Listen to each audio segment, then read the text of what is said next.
programs generate to support regulatory decision making. We will be examining this issue from a particular lens. We'll be looking at it from the context of food service and hospitality sectors. Now, these are sectors where competent authorities are responsible for overseeing a very large and a very diverse population of food businesses, from restaurants, catering establishments, to hotels and food service operations. And this, of course, creates an opportunity to consider how we can streamline food regulatory operations, how we can create more efficiency, ensuring the optimum protection of consumers, but also the best use of the regulatory resources.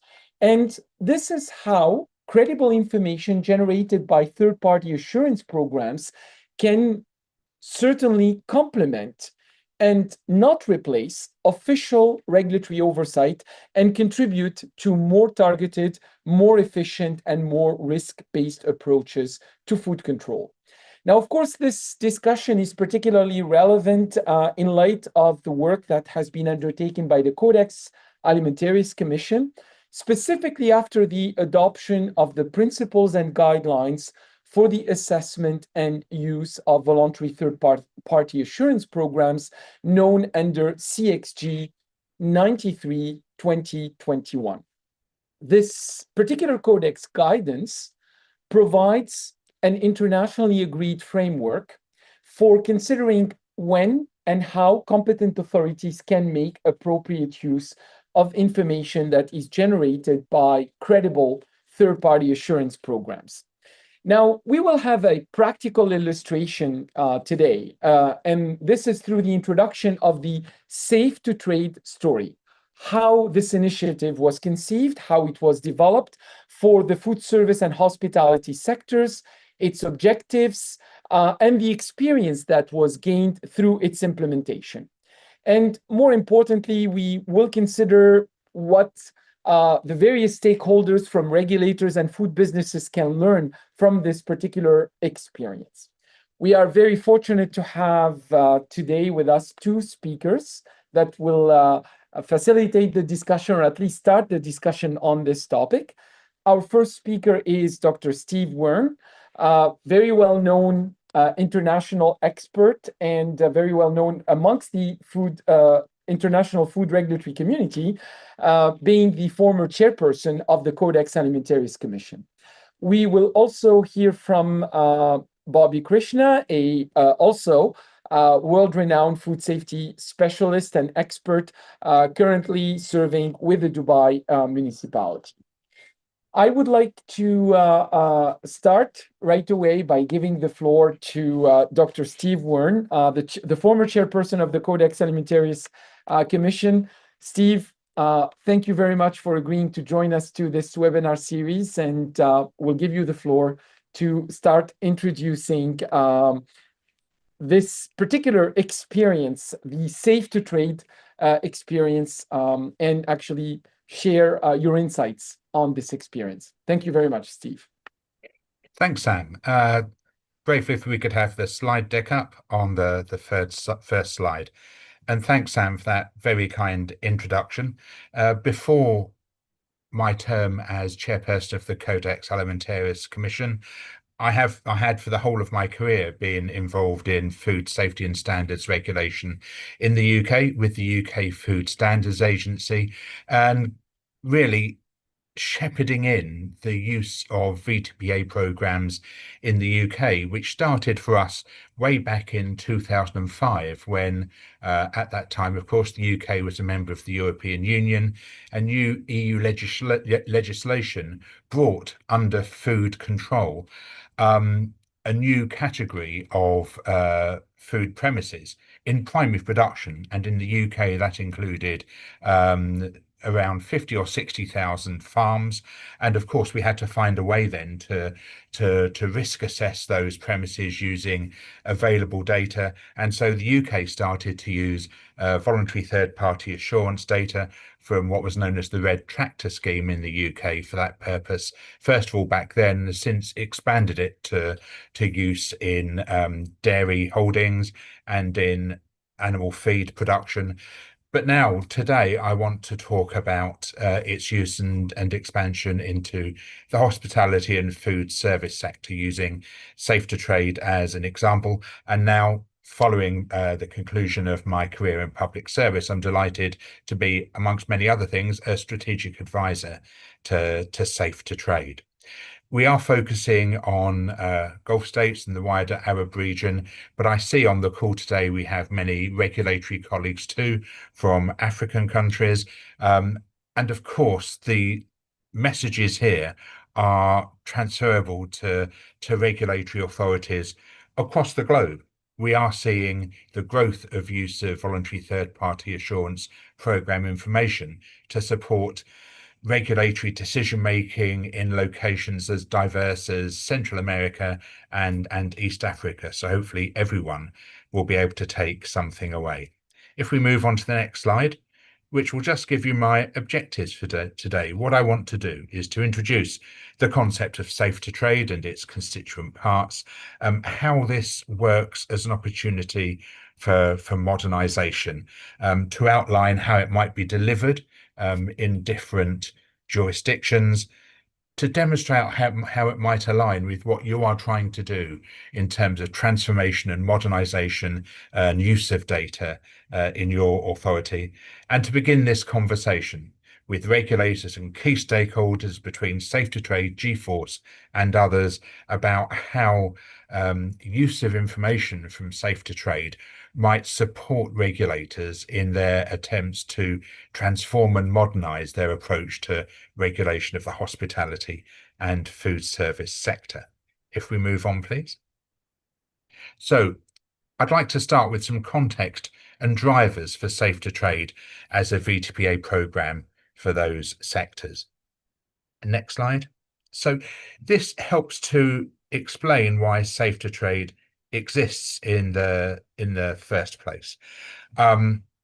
If we look at it from the particular perspective of a food regulator, we all know that expansion and diversification of food and food outlets means that as regulatory officials with ever-growing workloads, we can't be an expert assessor of every food product and every new process and every type of premises.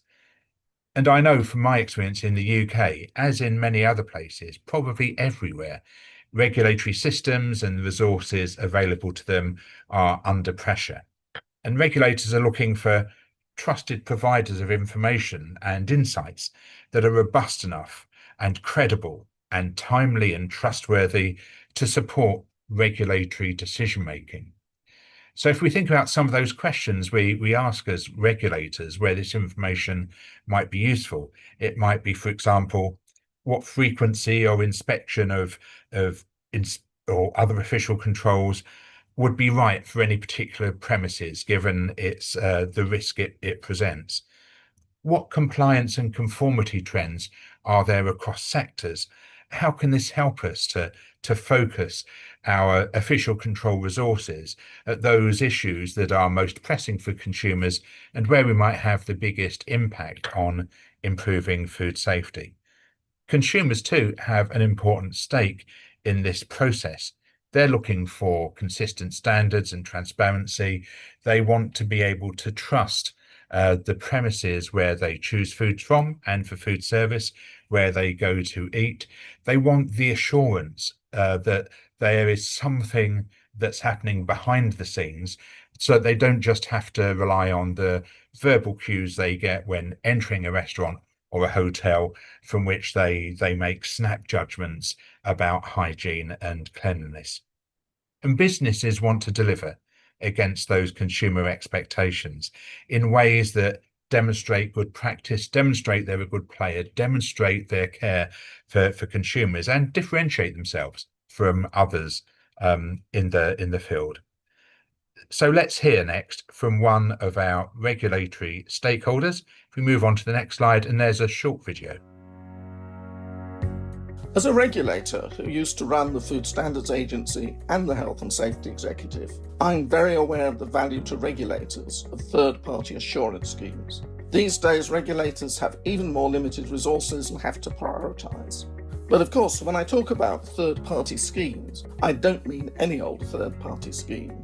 I'm talking about those which are up to date in terms of standards, have a strong focus on day-to-day compliance, and require corrective action if standards slip. That's the kind of scheme that Safe to Trade represents, and in my view it has the infrastructure and the expert staff to deliver. So regulators can rely on it and use its outcomes as a means of concentrating their resources on key issues. At the same time, they can be sure that Safe to Trade businesses are still being required to maintain high standards. So it's a win for the consumer, a win for the business, and not least, it's a win for the regulator.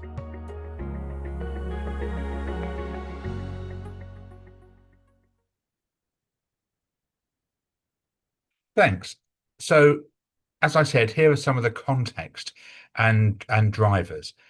Everywhere in the world, we're seeing this growth and diversity of food channels, increasing complexity, more delivery firms, more aggregators through whose websites and online offerings people can order food to be delivered right to their door. Food businesses must meet those regulatory standards and demonstrate that they do. Consumers expect more, and as regulators, we're expected to manage this increasing complexity, which I think is shown nicely on the next slide in the graph. So to put it another way, how in the face of our shrinking regulatory resources and increasing growth and complexity in the food sector, how can we prevent consumer expectations turning into consumer concerns? And if we move on to the next slide, so this is what we call the modern assurance challenge. Regulators need these 5 things. They need scalable assurance models that they can use to understand what's happening in their sector and how they can gain assurance about the actions of individual premises. They need greater consistency. They need everyone to be working to the same rules.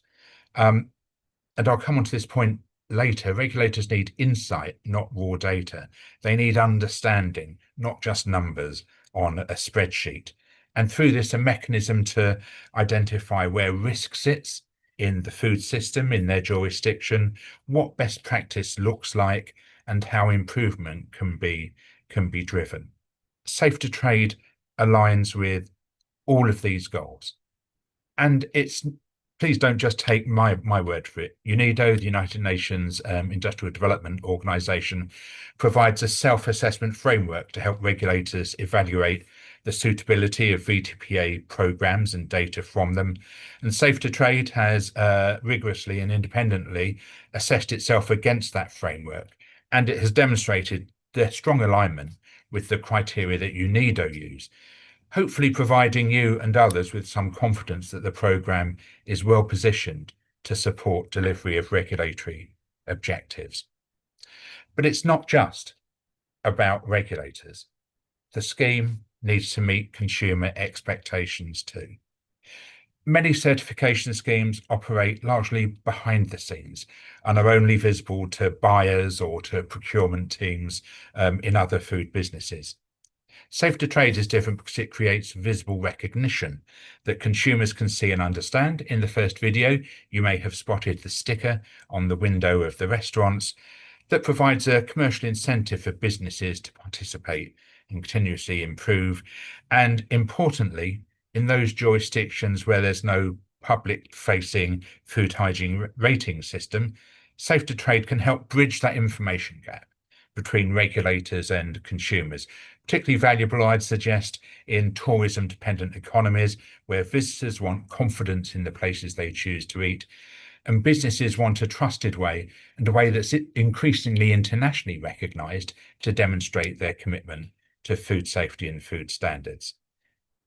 A scheme that's always up to date, a scheme that covers allergens and allergen management in addition to food hygiene, and certified businesses receive a marketing pack that includes certificates, window stickers, digital assets that can be used to demonstrate their food safety commitment to customers in their premises and online, using recognisable logo and a website to search for, that consumers can use to search for and choose assured premises. So let's start talking about what safe to trade is and provide you with some evidence to support the claims. As I said, it's not the same as many existing certification schemes. Its focus is on hospitality and food service and retail, whereas, as you can see, most other VTPA schemes focus on primary production and food processing. Those were the sectors in which the VTPA thinking was first developed. And the Safe to Trade scheme was intentionally designed around the Codex principles and guidelines for the assessment and use of VTPA that Sam mentioned in his introduction, and I'll delve into that later.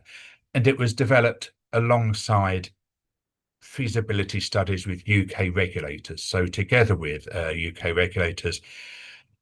And it's designed then to provide them with consistent, reliable assurance information, focusing on legislative compliance rather than adding unnecessary requirements beyond the law. But where a food business does want to be assessed against best practices, they can be audited against Safe to Trade supplementary standards. So you have a base standard that is closely aligned to regulatory compliance, and you have supplementary standards which can demonstrate best practice. If we move on, I'd say that Safe to Trade combines four things that rarely exist together in single VTPA programs. First, it's a codex-aligned assurance model designed specifically to support regulators. It was designed hand in hand with regulators. Second, it's built on competent auditors and a strong program integrity. And I'm impressed that Safe to Trade and its parent company Shield Safety, between them, employ more auditors than any other single organisation well, more environmental health specialists than any other single organisation in the UK. Third, it uses technology and data to transform non-conformance data into actionable insight. And that's where one of its real values come for regulators. And it creates value for consumers and businesses, as we've discussed, as well as for regulators. So practical route to modern and intelligence-led food safety assurance. And all of these parties are key parts of the ecosystem that supports Safe to Trade. Consumers at the heart, and the focus of Safe to Trade is to provide confidence, transparency, and trust. Trust places that consumers trust where they can eat. The food business operators, providing them with assurance and routes to continuous improvement. The certification bodies, which are the layer that actually provides the audit and the certification independently.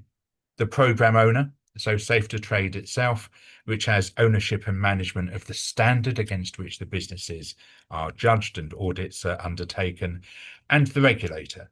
Unlike many other VTPA programs, Safe to Trade sees the regulator as an integral part of the ecosystem and as a key stakeholder, rather than just a participant in public-private partnership working arrangements that are bolted on afterwards or are divorced from the core business. As I said, certification bodies are key, so let's focus in on them. Next slide, please. The quality of any assurance program is only as good as the auditors that deliver it. And Safe to Trade places significant emphasis on auditor competence, consistency, and integrity to ensure that everyone, including regulators, can trust the outputs. So in the UK, auditors are required to be qualified and competent to a level comparable with local authority food inspectors, and they're subject to ongoing witnessed audits. And this is important. This is important because regulators and businesses need confidence in the outcome of the third-party assurance programs, such as Safe to Trade. Consistency and competence are fundamental to credible insurance. And that's why regulators say things like this. So this is Claire Lysett, who's a senior environmental health practitioner in Milton Keynes City Councils, one of the municipalities in the UK responsible for delivering food safety controls. And she says, highlighted here in the green, from a regulatory perspective, Safe to Trade provides the consistency and scalable assurance model we need. But before we move on, let's also hear from Pasta Evangelists, a UK-based restaurant chain that's gained Safe to Trade certification for all of its outlets, about the value they see in this programme. Let's move on to the next video, please. Oh, sorry. Here's another quote, with so many quotes, from a food safety professional. This one, Sterling Crew, who is now an internationally known and respected environmental health practitioner. That's his background and his views about the importance of Safe to Trade as a contribution to food safety in the hospitality sector. Hopefully the video is next. Here we go. Consumer first approach is vital. We want to be able to build that trust, that loyalty with our consumers, make sure that they believe that we will always take care of their health, their safety, their dietary requirements. It's a sign of our commitment to them to always ensure the safety, the quality of the product that we sell. It also creates curiosity because customers come up to us and ask us the question, what is Safe to Trade? And of course it refers to food legislations and regulations, but it creates that sense of care and passion for what we do, and in obviously an optic of safety and quality.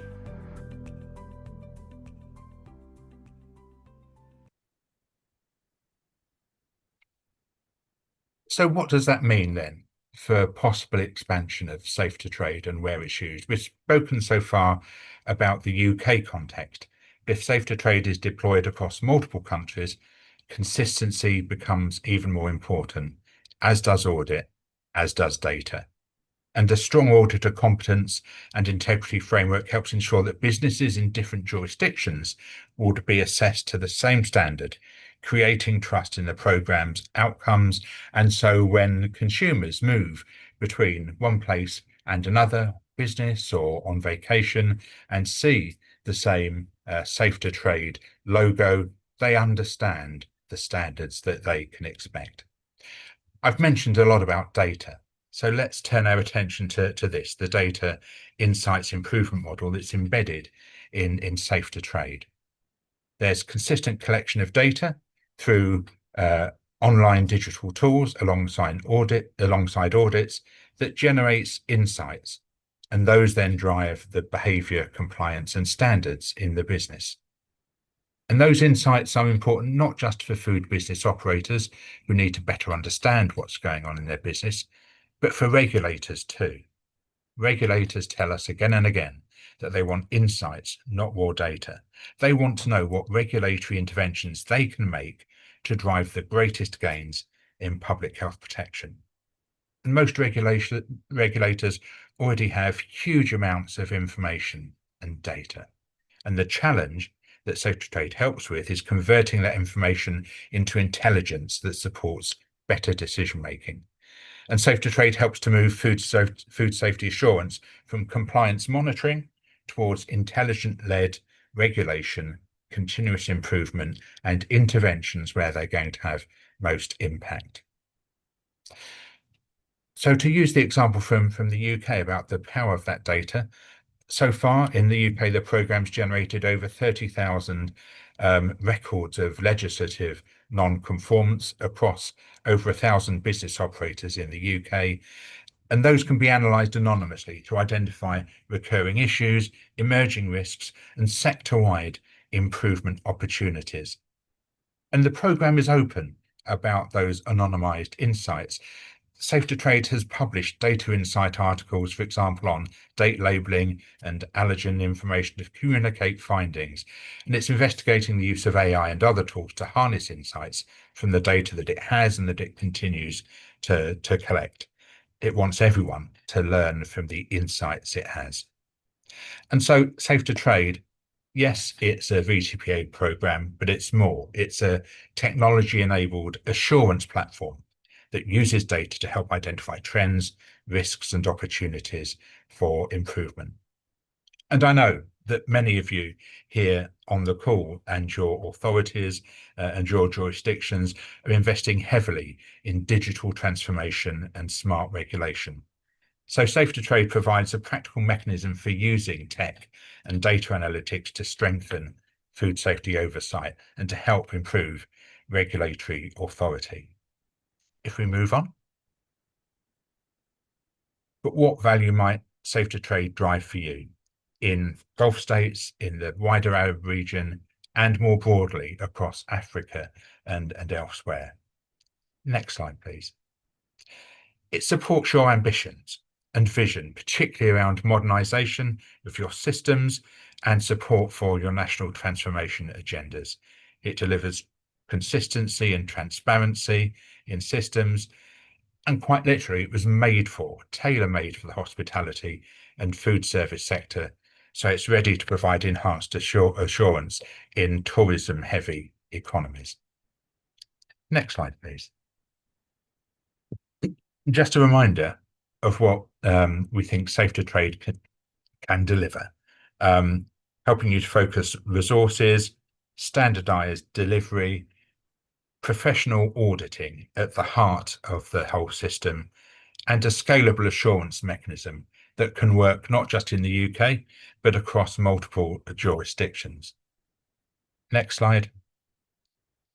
And it does so in a way that aligns with international standards, with the Codex principles that I'll talk about a bit more, with the global direction of travel for voluntary third-party models. We see increasing uptake of data from VTPA programs, as I mentioned, in many jurisdictions and in many regions. And the best practices have already been adopted by many major international brands. We heard from pasta evangelists in the UK. We could also have heard from Yo Sushi and other global brands that have used this scheme in the UK. Next slide. And just a reminder of those Codex principles. And this is a really good standard for you to get familiar with. Here you see it in its published form, as it sets out the principles that regulatory authorities should be guided by when considering the potential role of VTPA programs to contribute to your broader national food control system. Remember that way back, a couple of decades ago now, when Codex first adopted principles for national food control systems, it foresaw the use of VTPA schemes and similar programs by regulatory authorities. And these principles give you, in essence, a checklist you can use to help you understand how any particular VTPA program can help you in delivering your regulatory oversight, inspection and control framework, in planning and in decision making. Let's move on. I see time is moving on, but we can delve into Codex principles if you like. I like nothing more than talking about Codex, but let's get practical around the delivery model and partnering and then looking to the future. Next slide, please. So if we were to envisage a future in which Safe to Trade operated in multiple jurisdictions, what would be a possible delivery model? I think regional certification bodies would be key in that vision. Regional certification bodies for Gulf states, for the broader Arab region, for COMESA or ECOWAS areas of Africa, or even as part of the support for the African Continental Free Trade Area, a single continental food law, and a potentially future single African food authority.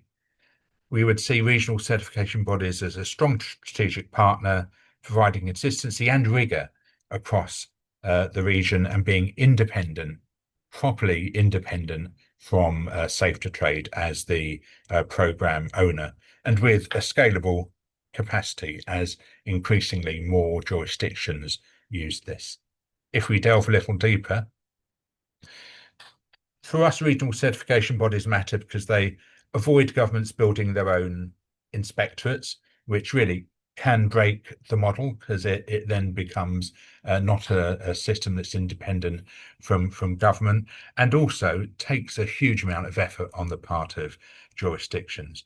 And it provides this scalable, independent, commercial expertise and supports, and already such bodies are used for audit and assurance across the hospitality, retail and food service sectors. So next slide. So where do we want to go to, and what next? Next slide. So the flexibility inherent in the Safe to Trade standard is valuable, I'd say, in regions that are rapidly developing. It's a standard that is enhanced incrementally through a streamlined process that uses the learnings from application of the standard to move it, and does so in a way that's more agile than legislative change. And as I said, supplementary standards allow then assessment of food to business operators against industry-wide best practice. Next slide. So this creates a positive cycle for everyone with these benefits. Programs can identify higher performance.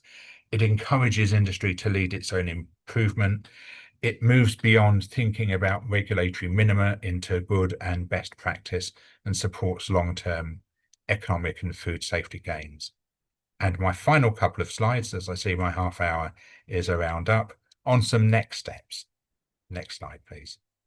So if this has made you interested in thinking more about VTPA schemes in general, about Safe to Trade in particular, here are some next steps that I suggest you may consider.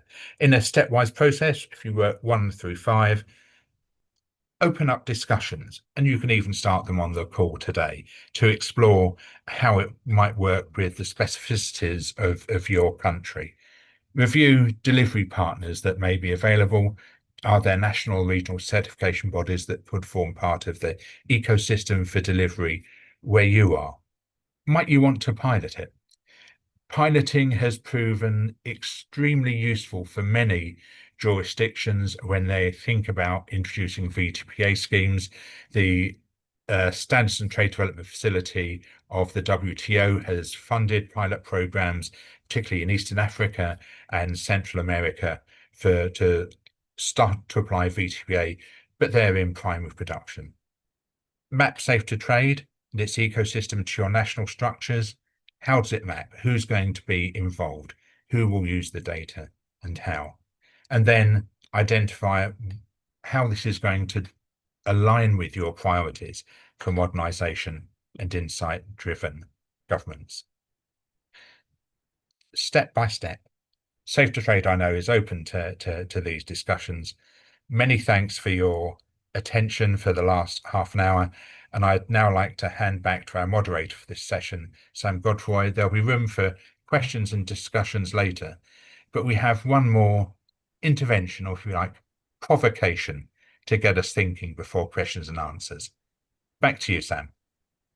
Thank you. Thank you very much, Steve, for this great outline, sharing with us the foundation of the development of VTPA programs in general and how they can be applied particularly to a sector in need of streamlining food regulatory resources, that is the sector of food service and hospitality. I would like to mention, actually, before moving to our next speaker, that this webinar is also offered with simultaneous interpretation, as was mentioned in the chat. So you can also select your language, the other language of choice, that is Arabic, and also that this webinar is being broadcast live on the YouTube channel of the Global Food Regulatory Science Society and will be made available subsequent to its date of broadcast. Now, really building on what you presented, Steve, and looking really to hear more from an application standpoint, we are privileged to have with us Mr. Bobby Krishna, a food safety expert with the Dubai municipality. Bobby does not require almost an introduction, but nonetheless, Bobby has been a long-standing practitioner in the development and implementation of modern food safety approaches, and particularly embracing what innovation can offer to food regulators and food business operators. Bobby, thank you for being with us, and the floor is yours. Sami, thank you, Steve, for the great introduction. It's good to be back in, media, because we've been quiet for a while, and I just thought that I lost my grip on programs because we've not been doing a session for a long time. Right, so continuing with what Stephen had mentioned about the use of VTPA, I want to emphasize on the role of how regulators can use this to their favor. And I'm taking Dubai as an example, but doesn't mean that it has to be limited to the region. And I'm also not expressing the thoughts of organizations. I'm going to put some of those areas that we are exploring. Some of them are very interesting in a way that it can also be used in the context of technology, AI, and whatever discussions you might be having in enhancing your food safety program. A quick glimpse of Dubai. We are heavily dependent on food trade. We import more than close to 10 million tons of food in a year. That's around 400,000 containers, and the food comes from 181 different countries. We have 28,000 plus food businesses in the country, expanding steadily. Despite the disruptions, what we've seen is, we still have an increase in number of food businesses that are operating in Dubai. As a government agency for food safety, we do close to 665,000 inspections in a year, and we also test more than 30,000 samples from different food facilities and also the point of import. The food businesses in Dubai employ almost 350,000 food handlers, all of them trained and certified on different programs in food safety. So it's pretty much a very organized sector. And as a regulatory agency, we do have a very widespread area of things to do. We do the import inspections, we do the business inspections, we look at disease surveillance, we handle customer complaints. We also look at food safety trainings, permits and approvals for food businesses, transportation systems, and anything to do with product registrations, labeling approvals, and including school inspections and so on. So as a regulatory agency, we have a very large spread of things to do, which makes it necessary that we rely on our partners or stakeholders to deliver food safety. And a classical approach of command and control, where inspections, where the sole center of food safety compliance doesn't exist anymore anywhere. But inspections are still seen as the most trusted form of food safety assurance, and we all know in the food safety domain that's changing significantly. And today, the models are centered around how much trust can we have in the system based on the data that's accessible. So when we look at food trade, we're not looking at containers of food, but we're looking at the product coming into the port with a set of information. And what we're looking at is how much of that information can be used to make our decisions. So usually when the product comes to our ports, we're looking at what kind of assurance do we have from the exporters. This could be like health certificates, food safety system certifications, or test certificates, etc. And what we're trying to do is to see whether we have enough information to accept that product. I would say that though the emphasis on inspections is heavy, a modern risk-based inspections requires a wider understanding of data. What is happening in the country of origin really is important, and that's not really translated through these documents. And there is not much information available to make a risk-based inspection. And what we rely on is then testing, right? So testing also has its limitations, as all of you know. We are relying on the product and the number of samples that you can take is very, very limited. And moreover, if you're testing a lot, then you're also holding the consignment until your tests are completed, and that can also have a huge cost impact. So yes, we are relying on inspections and testing at the port of entry, but they have limitations. And that's when systems get complicated, right? Like, so you have to look for opportunities to use third-party certifications, especially in the country of origin, and try and use that in your favor if you're a regulator. Within the country, things are different. We have food safety management system certifications. We've got regulatory inspections. Second and third party inspections are also done by food businesses. We have accredited programs within the country, and we also do testing. And what we're moving towards in the future is a more transparency driven model where information about different food businesses are made available by the food businesses, and it allows different businesses to transact information between each other, and then that way exchange trust. So whether it's be a certification program, a training, a laboratory test information, by allowing businesses to transact through a government mediated model, we are looking at enhancing that transparency. And that information will also be available to the consumer, which means that there could be more trust transfer. So that's a model that we are looking at. And to emphasize further on the food service aspects, Dubai is heavily reliant on the food service industry for its activities. It's a hub of food and regional hub of food, but we are also hub of events and tourism. So relying on 181 countries is a huge task. In every outbreak, every recall that happens anywhere in the world, we are bound to look at our plates and say, do we have this product in our shelf? And it doesn't matter how much we have in terms of records on our systems. We would have someone importing it directly and then putting it on the shelf, or a third-party delivery company ordering that food and putting it in a hotel or in a restaurant. And we have to take into account every form of entry, or sometimes even consumers bringing it as personal product and then putting it back into the market. So any outbreak that happens anywhere in the world, we have to put that into our list and make sure that those products are not in our food service facilities. And that's where the biggest challenge for a regulator is. And we have to rely on data not just coming in the form of documentation, but also exchanged by companies.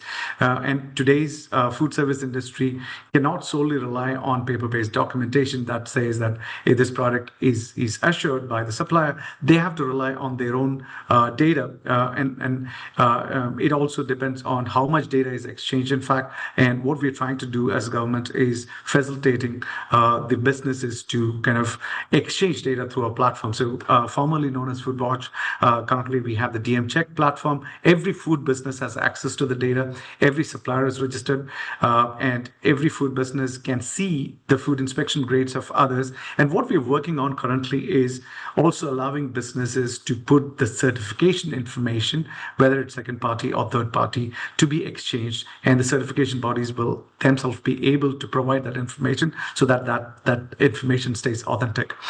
Now, recalls and any other notification can also be exchanged. So that way, it will help the business to stay current. Now, having said this, I also want to bring in the challenges that we're facing.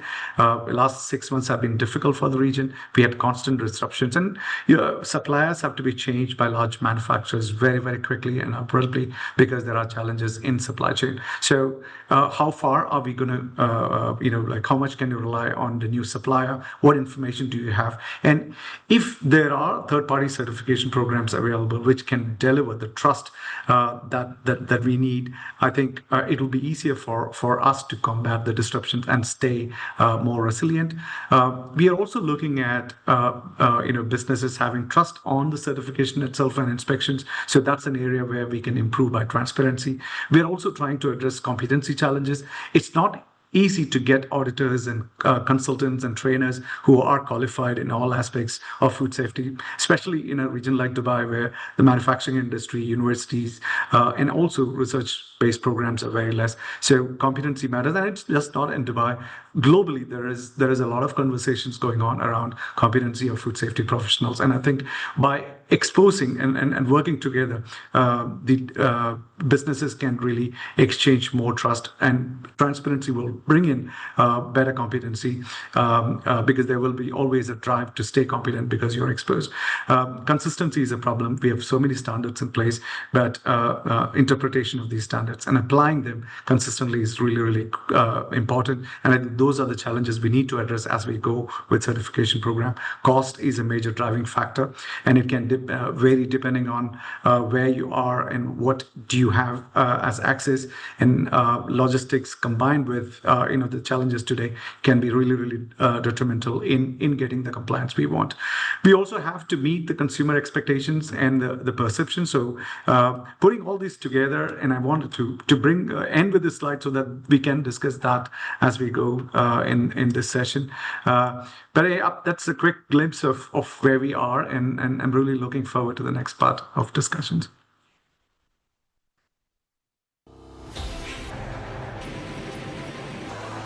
Every day, millions of people rely on food that moves across borders. Behind this global food system are international standards developed by the Codex Alimentarius Commission, helping protect consumer health and ensure fair practices in food trade.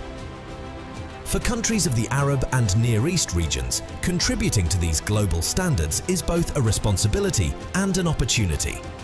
To strengthen regional participation in Codex work, the Arab Codex Initiative was launched. The initiative is led and implemented by the Arab Industrial Development, Standardization and Mining Organization, in partnership with the Global Food Regulatory Science Society, a disciplinary group of the International Union of Food Science and Technology, and with the oversight and leadership of the FAO-WHO Coordinating Committee for the Near East. Its mission is simple: bring together expertise from across the region to strengthen scientific input, coordination, and efficient participation in Codex. At the heart of the initiative are regional expert working groups. These groups bring together scientists, regulators, and technical experts from across the Arab and Near East regions to work collaboratively on priority Codex topics. From methods of analysis and contaminants to food labeling, additives, veterinary drugs, and pesticide residues, experts review scientific data, analyze Codex documents, and prepare coordinated technical inputs. By pooling expertise across countries, these groups strengthen the scientific foundation of regional contributions to Codex. Complementing the expert groups are joint coordination meetings of Arab and CCNE Codex contact points, organized ahead of major Codex sessions, led by the regional coordinator and implemented by the initiative. These meetings bring together national Codex contact points, technical experts, and representatives from regional standardization organizations to review agenda items, exchange perspectives, and identify common priorities. This structured dialogue helps delegations attend Codex meetings better prepared, more connected, and with greater alignment in their positions. As a result of this collective effort, countries of the region are increasingly active in Codex work. Experts contribute to electronic working groups, submit technical papers, and participate in discussions shaping global food standards.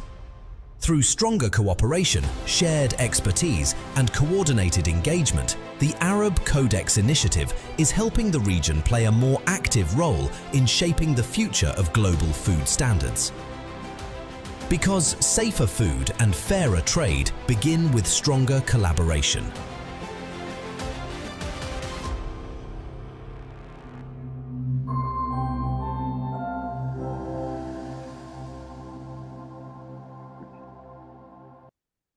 Once again, thank you, Steve and Bobby, for the great insights and for this complementary level of presentation, aligning both the foundations of setting up a VTPA and the way it can be applied and how it can be particularly deployed in a region where food businesses are increasing, and particularly in the area of food service and hospitality. We saw a number of questions being raised there through the chat, and I will be encouraging our participants to prepare their questions because we will allow some interactive discussion, even though we're getting close to the time, but we will introduce some flexibility in the way this webinar is being delivered. And while perhaps we have some questions being prepared and maybe echoing one of the comments that I saw already in the chat, costs is always a question that is raised when we speak about programs such as those, the development, the deployment of these systems, of these voluntary third-party systems. If I could have some of your comments on both the costs of deployment for regulators, but also for food businesses. I think one of the questions that was made there, will it be more costly for a food business operator to be operating in an environment where these VTPAs and particularly this a system like Safe to Trade, would be deployed versus when the oversight is simply or singly being delivered by a food competent authority? Steve, I don't know if you can start commenting on this and perhaps getting also Bobby's insights. Yeah, happy to. And I think we need to consider both cost and value. I think for regulators, it depends on where you currently are in your modernization transformation journey, the extent to which you have systems that support the use and integration of data.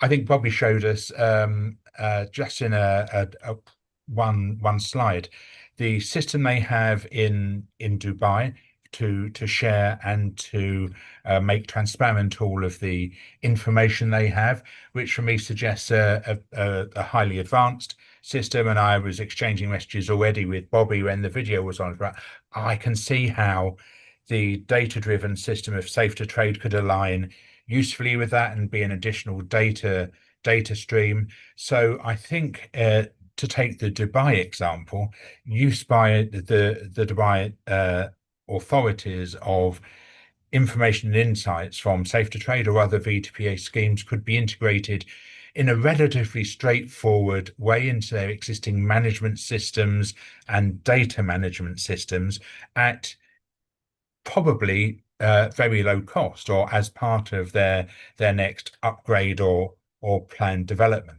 And it may be different for other regulators. This is why one of the first step, I think the first step that I suggested that authorities, that jurisdictions might consider when thinking about the future is to have a bilateral discussion with Safe to Trade or the other VTPA program owners that you're thinking of using. Have that discussion, and then hopefully these issues for the regulator will become clear. For the food businesses themselves, yes, there will be a cost. VTPA programs are commercial undertakings. There will be a charge for the food business for audit and certification. But the value of these is that if the data is used by the regulatory authority, that might lead to a reduction in the frequency or intensity of inspections or other official control. So the business would need to spend less time and less of its own resource in servicing those requests.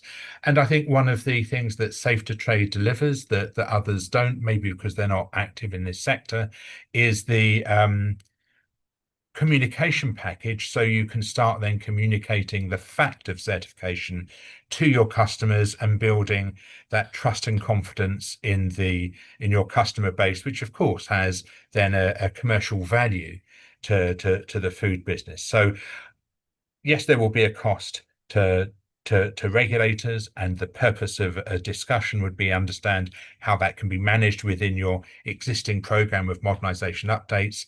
Yes, there will be a cost to individual food businesses, but there is also significant value that a business can unlock from being certified. I hope that's a good starter, Sam. Back to you. Thank you. Thank you, Steve. Bobby, any additional comments on this topic of costs? Yes, Sami, I think a couple of comments here. One is that, what we're trying to do is to prevent expenses. And here we are trying to protect public health, and you have to have a minimum set of food safety requirements. So it is very difficult to judge cost when it's not defined. So we need to really look at what do you see as a burden of compliance, and we need to deep dive into those aspects to see, like, is there additional spending which is not necessary? Now, if that is the case, then you work with your regulator to bring down those costs. And often it is multiple standards followed by the same business that is a cost area. But if you're like, your minimum requirements still have to be met. That's not a cost. That is a requirement, right? And so that's one aspect. Second thing is that when we are looking at developing regulatory systems, we are trying to make it a standard agnostics. It doesn't matter what standard you use, as long as it meets our criteria, we are okay with it, and we treat them equally. Now, there are accreditation programs for the national, what was generally recognized as government approved, but we also accept other standards when we don't have a mandate that this particular type of business, especially for food service, smaller businesses, etc., we don't have a mandate for every type of businesses to be certified. In those cases, we are agnostic. You can take anything and show it. And what we're trying to do is to expedite the process. And as Steve mentioned, the saving is in terms of reduced regulatory inspections, reduced testing, and because of that, your products can move faster, right? So if you're importing a product, that would move faster through the port of entry, and also it will reach faster to the food service businesses, reducing your cost. Because if the product is spending more time to reach you, the importer is going to transfer that cost to you. So there is a saving that's available for the businesses also. So I think it is important to look at cost, but we need to be very careful on where are you going to make those savings.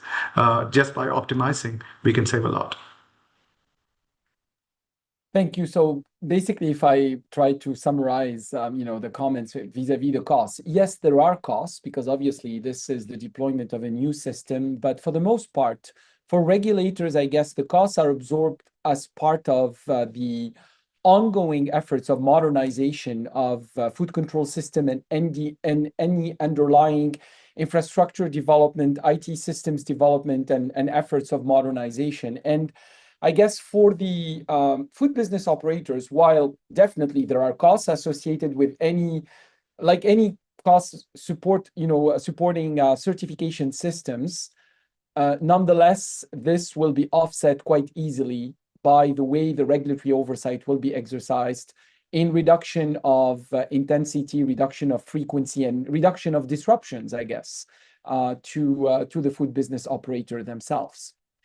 I'm looking at the chats and also the Q&A section of the webinar here.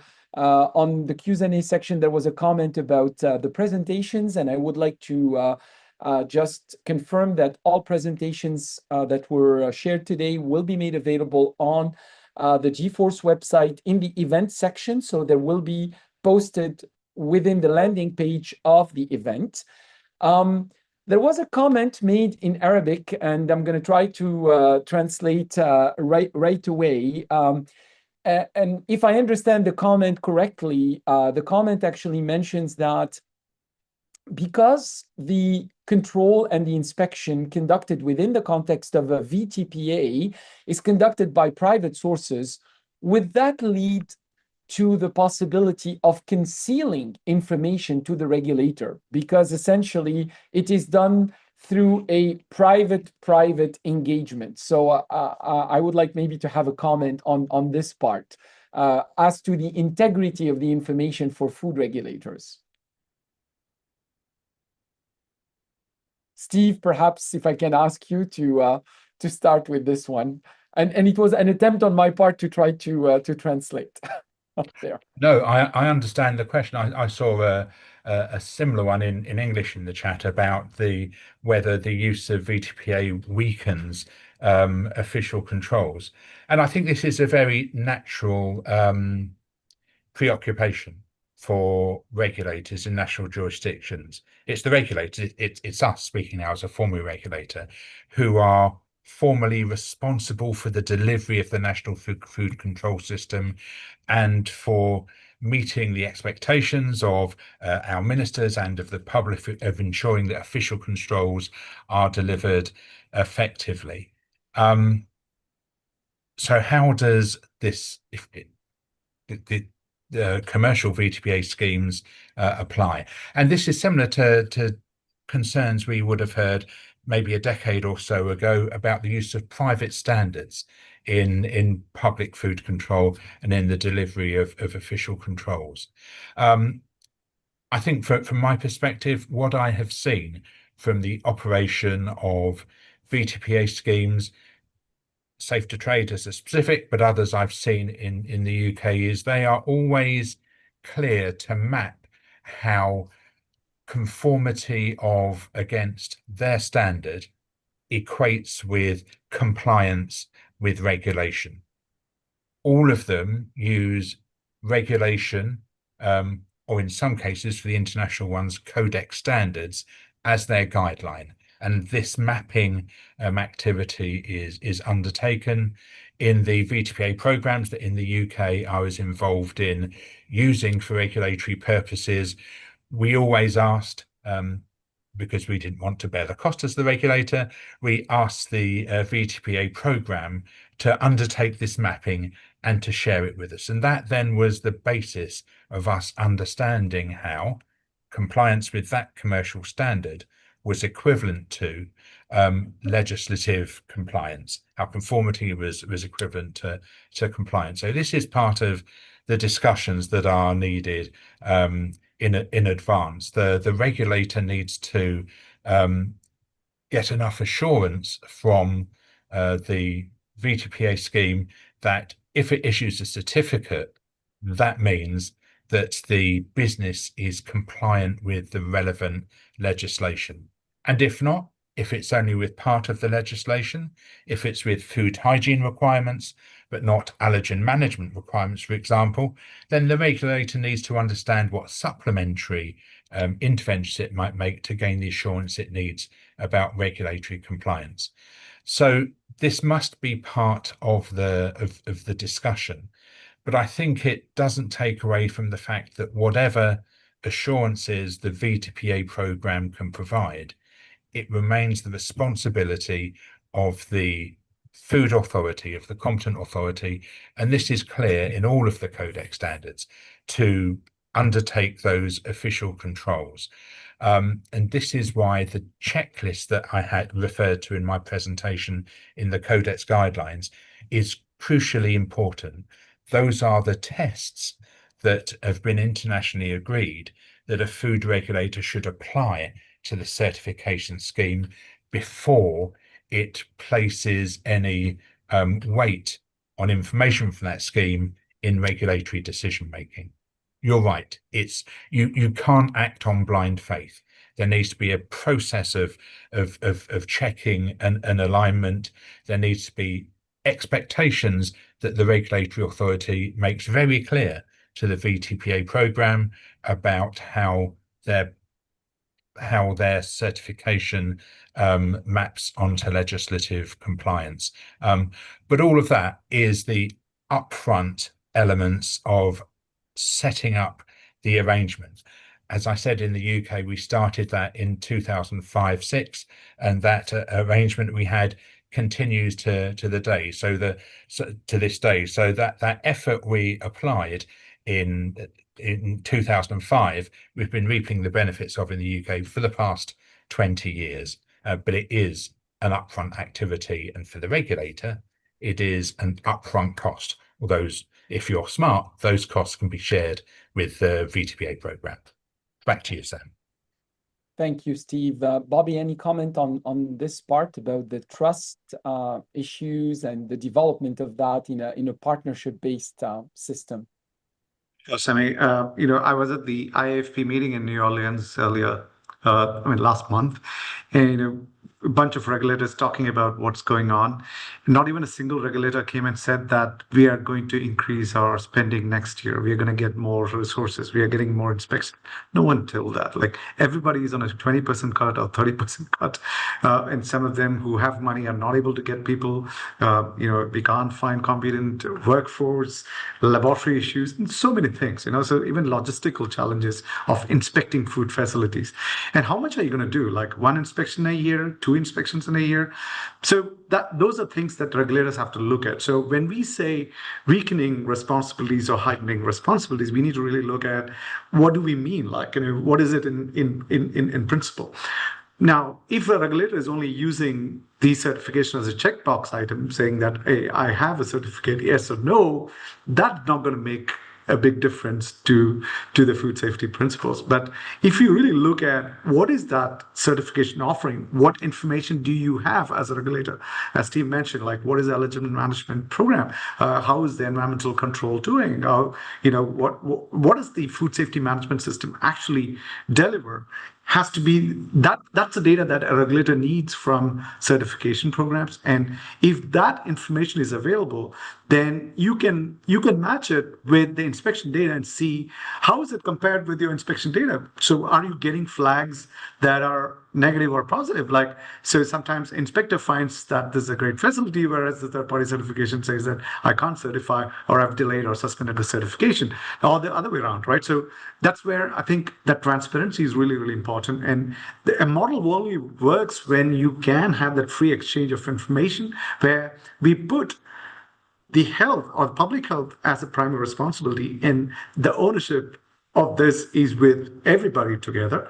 And the consumer owns the right to get all that information when they buy the food. So when they are paying for the food, they also get the information that is available along with it, which includes all the food safety measures that we have in place. So I think that's the direction we need to get, and regulators have to get smarter in using data. And this is one of the data points, but not the only data points. And that information is what we need to use to make better decisions and keep improving as we go. Thank you. Thank you, Bobby. I see a hand up, and I believe it is from Dr. Mohamed Breika, the chairman and CEO of the Mauritanian Food Authority, newly established. Dr. Mohamed, if you wish to take the floor.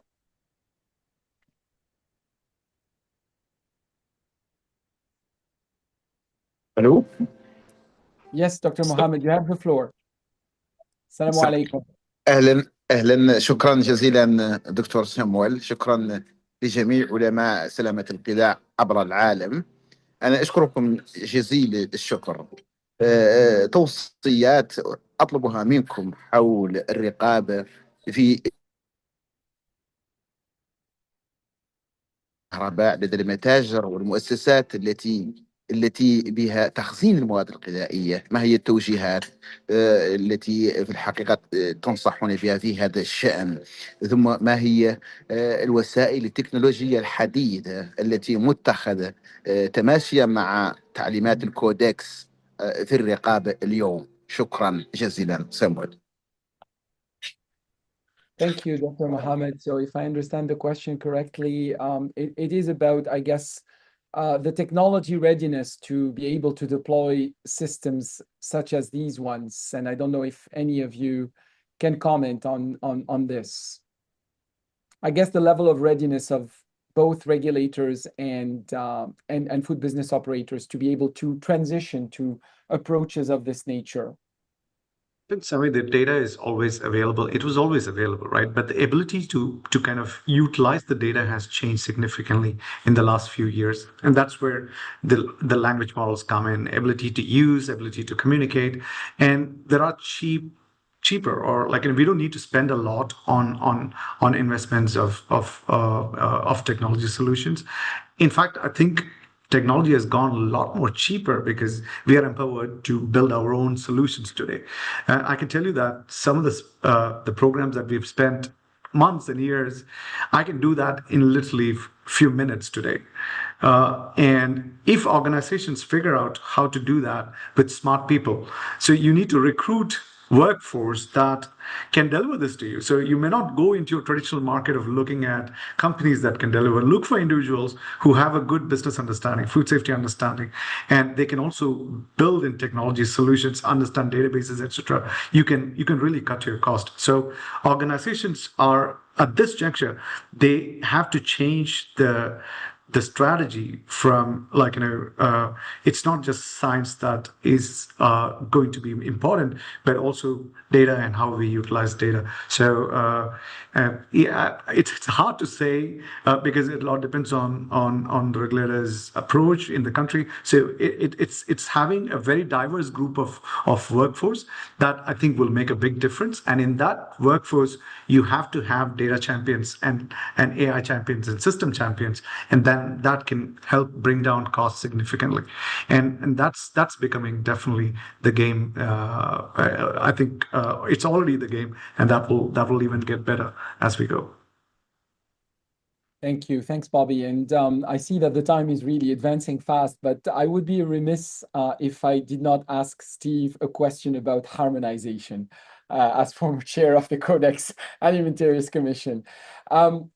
I guess one of the challenges related to the development of VTPA programs is, of course, that there might be a multiplicity of these programs. And you've mentioned in your presentation that there are some values in, or there is a value in having a single system, or at least a similar system that could be deployed in different countries, that would allow, better comparability and potentially actually a better reliance from regulators. If you can comment about particularly the challenge of harmonization in VTPA systems in the way they are conceived and deployed, and also how can they adapt to multiple regulations, given that each country has their own regulation in the way they are overseeing these establishments. So essentially, how is that potentially navigated with a system such as Safe to Trade, for example? Yeah, I suppose I'd like to illustrate that by looking at three different sectors, because I think they each have a different current reality. I think in terms of primary production, there you see VTPA schemes that tend to be quite nationally focused. And so the concordance between the compliance in the standard and conformity in the standard and compliance with national legislation happens almost naturally, organically, because you have a single scheme operating in a single jurisdiction. Red Tractor in the UK, certainly if we look back 20 years, would have been a good example. If you look at food manufacturing in the middle of the chain, there you do, on processing, there you do have a significant number of VTPA schemes. And I think there, what has emerged, I'm not saying it's the only solution, but it's the solution that's emerged there, is GFSI as an international benchmarking group that is led by those who specify those standards in food processing. So, but large multinational retailers, for example, who have a benchmark which effectively are Codex standards translated into VTPA terminology, that then each of the VTPA programs who are GFs, who are part of the GFSI benchmark, have to demonstrate their concordance with. So there you have, if you like, the example in that sector where Pandora's box was opened, where a range of VTPA programs were developed, and GFSI is, if you like, a post hoc approach to try to get them all to conform to a shared benchmark. I think in what we have in hospitality and food service is virgin territory, particularly for Safe to Trade. There are no others there. So I think this is where it's the time for discussion between national authorities and Safe to Trade. And I'm going to give my own personal views. This isn't a Safe to Trade view.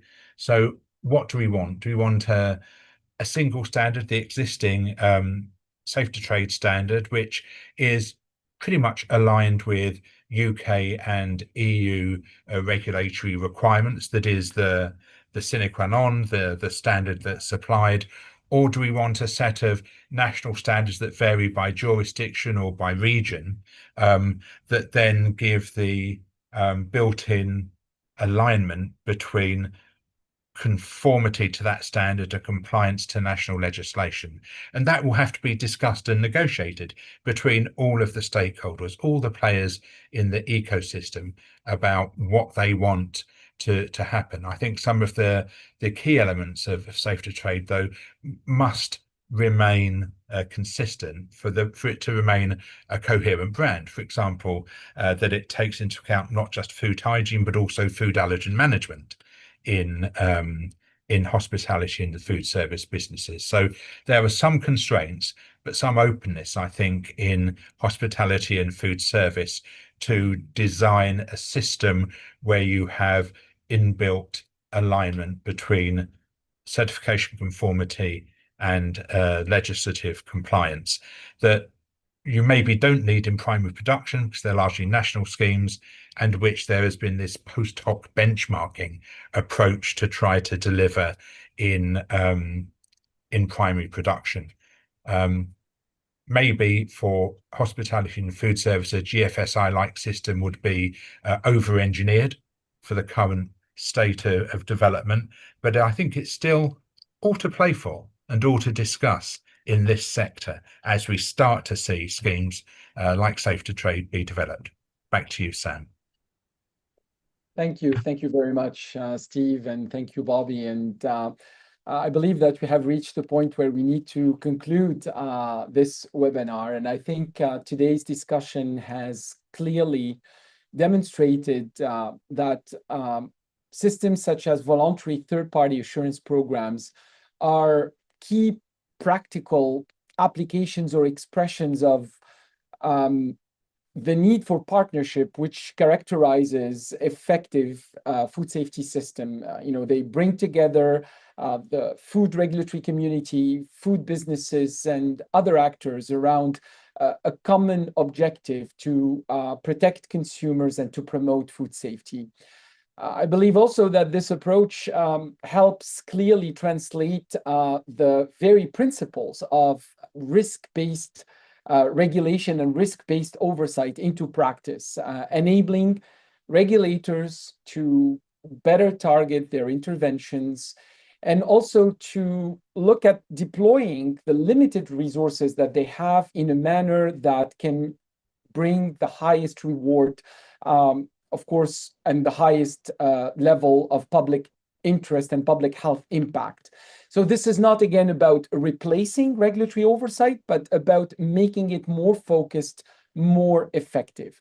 And the approach is clearly and firmly supported by a recent Codex guidance, particularly by CXG 93/2021, providing that international anchor and internationally agreed framework for its appropriate use. And today's webinar is part probably of a discussion that needs to continue, and we already actually can foresee a number of forums for this discussion to continue. Within the Arab region, we are in the midst of organizing the 5th Codex and Food Regulatory Forum, hopefully in Oman in November of this year, and we will be announcing that shortly. But also within the context of the African Food Regulatory Community, which will be holding its meeting at the end of next month here in Cairo.